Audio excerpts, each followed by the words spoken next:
After 30 years as a primary care doctor, mostly in an academic medical center setting in Philadelphia, I've had an epiphany, a realization that to fix the system, it's not about me, it's not about an office visit, it's about something we've come to call population health. It actually is it takes a village.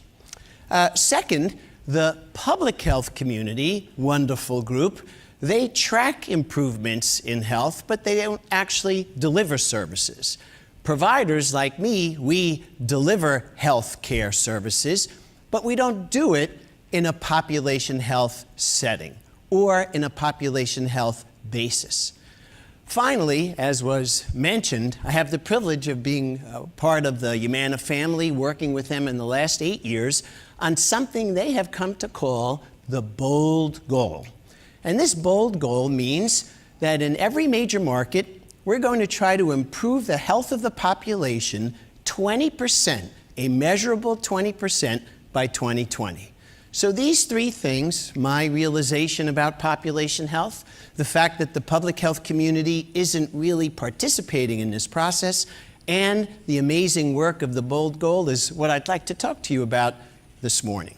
We're going to do this in three parts.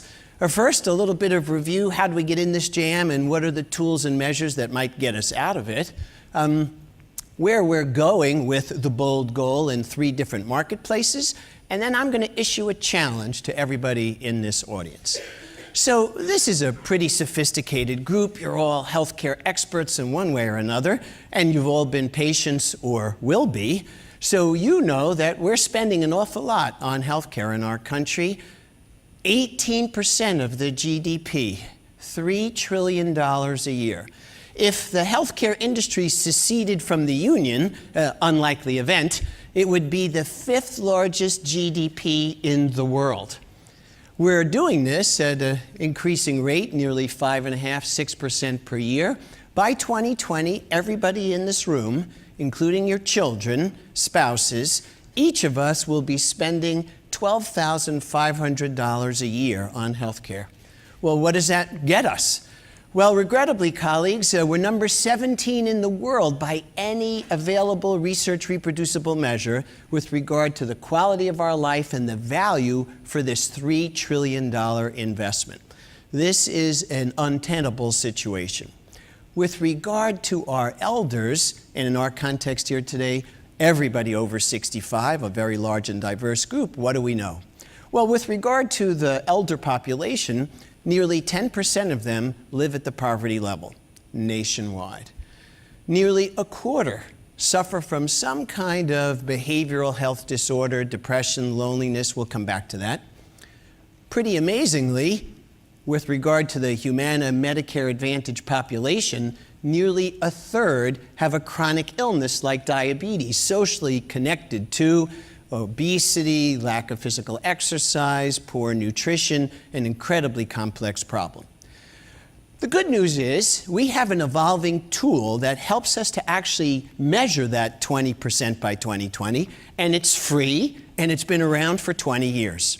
And this is something called Healthy Days, created by the Centers for Disease Control in Atlanta.